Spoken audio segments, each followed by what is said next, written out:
Okay, so now let's have a look. We've got the social engineering part of it, or we've had a little glimpse at it. But how do we actually now condition in that whole consumptive process? And the interesting thing for me,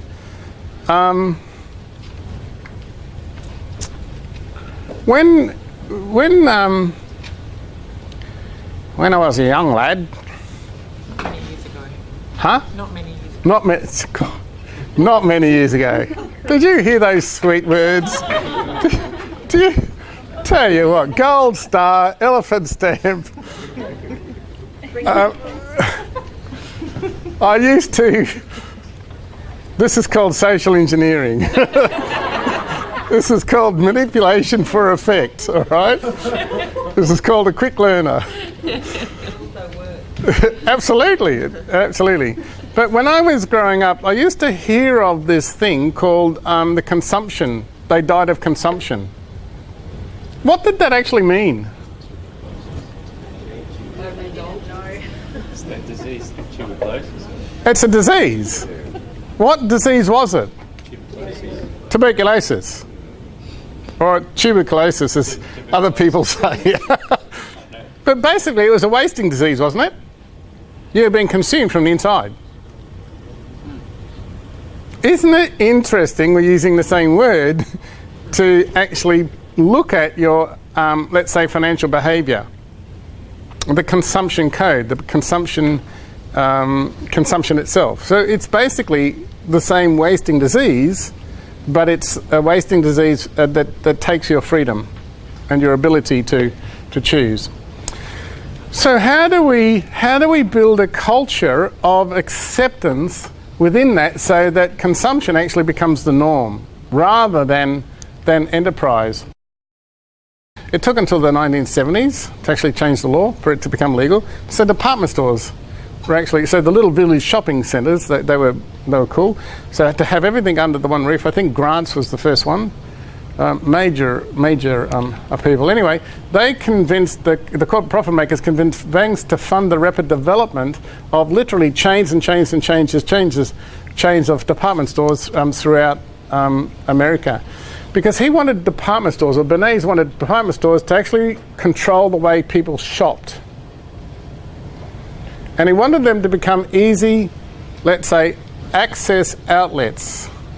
So you didn't have to go here, there and everywhere. But also by controlling the way that people shopped, he could control the way that people displayed. And so department stores became a humongous environment of display for those mass-produced goods. So his great desire was to make money by manipulating the unconscious minds of the masses, and he did it, so very, very well. He learned how to drive behaviour at the deepest of the deepest emotional and psychological lessons, especially true in mass industrial societies, where in that post-industrial process, our cities grew larger and larger and larger. So now we had millions of people centrally focused in easy approach or easy access to department stores. Does that make sense? Yep. Any thoughts, any ahas on that? And we still have this society now. And if you actually have a look at how they're gridded and everything like that, then you actually now understand why access and egress is very, very important.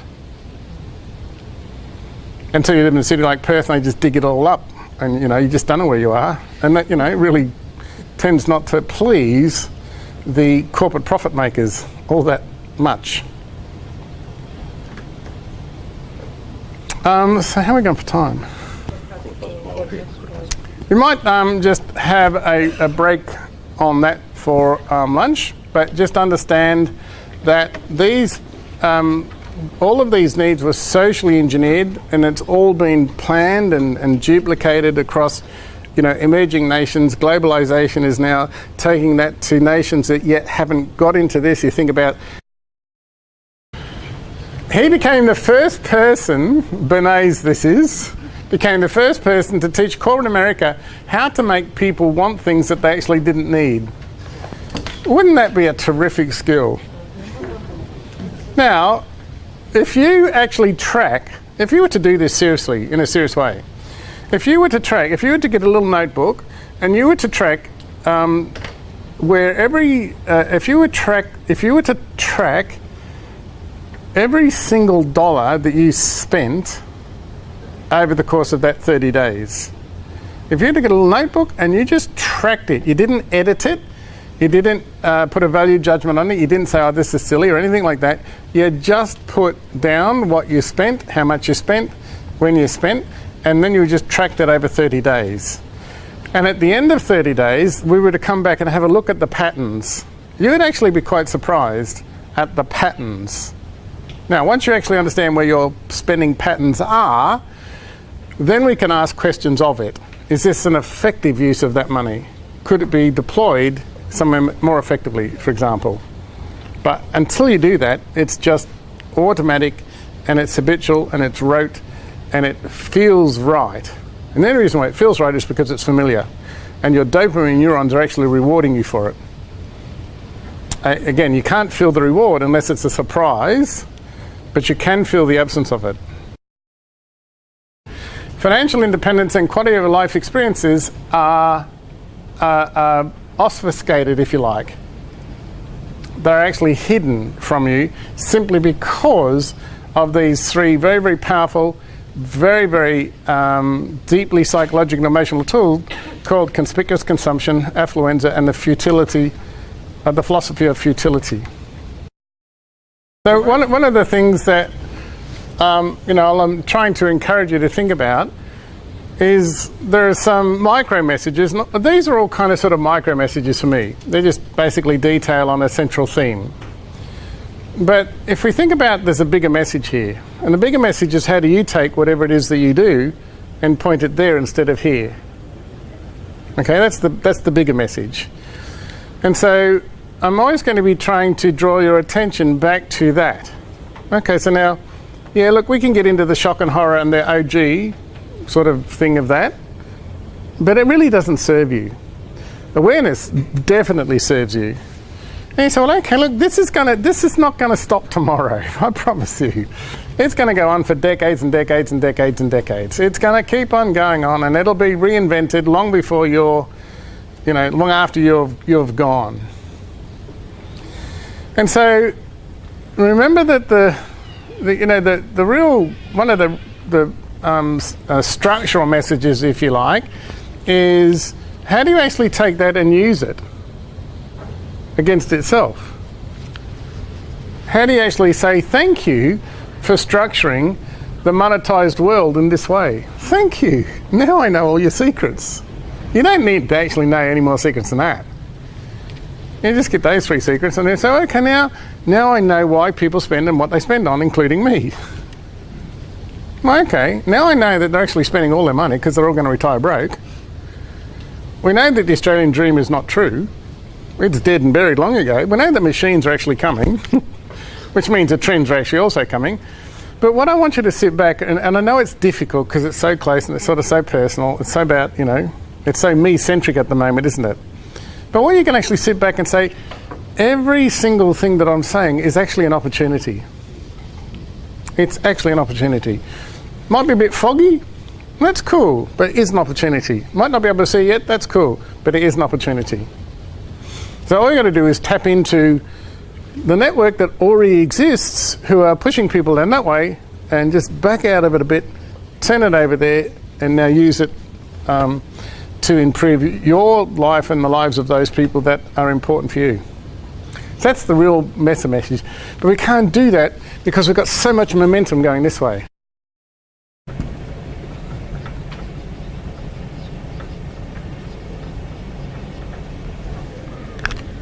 One is a thought form.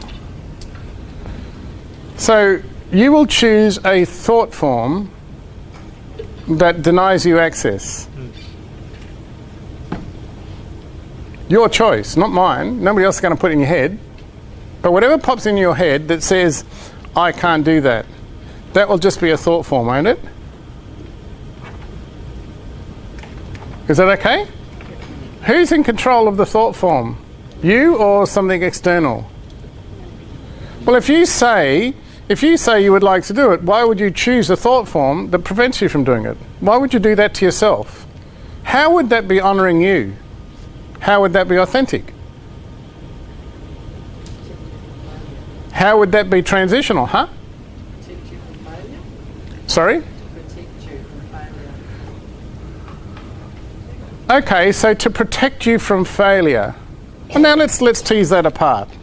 If you do nothing, what are you guaranteeing?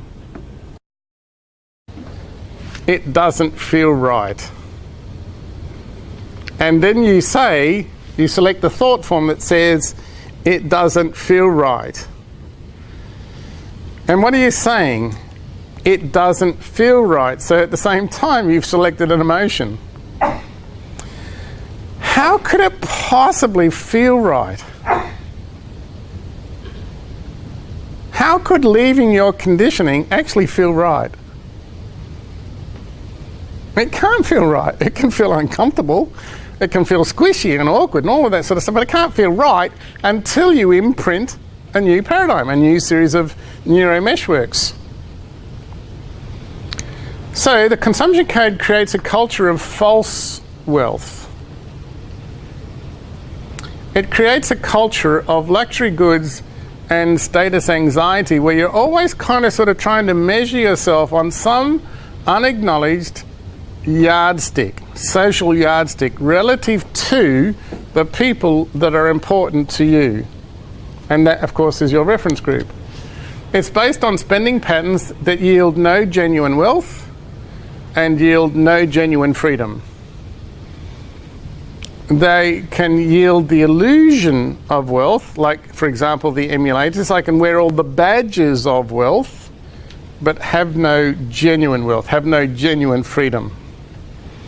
Which is why I've just got to keep on, enmeshing that in. And what we find is generation after generation, the social engineers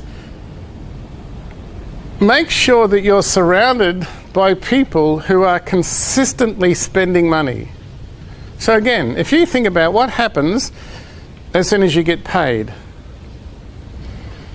As soon as you get paid in whatever way you do it, whether it's digital, whether it's sit down and write a check, whether it's cash in your pocket, whether it's a swipe a plastic card somewhere, you actually spend that money into the pockets of people you don't even know. But basically, the big picture is the thing, is you've got to create ways to give them permission to spend it with you. It's not that they're not going to spend it. It's not that you can't afford it. You're going to spend it all. You just got to start thinking about that. So rather than learn how to multiply, what you've actually been conditioned to do is spend your money into the ultimate profit pockets of profit makers.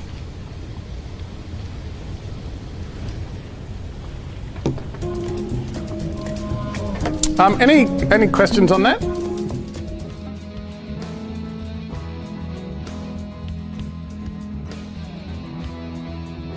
Greetings, it's Paul here.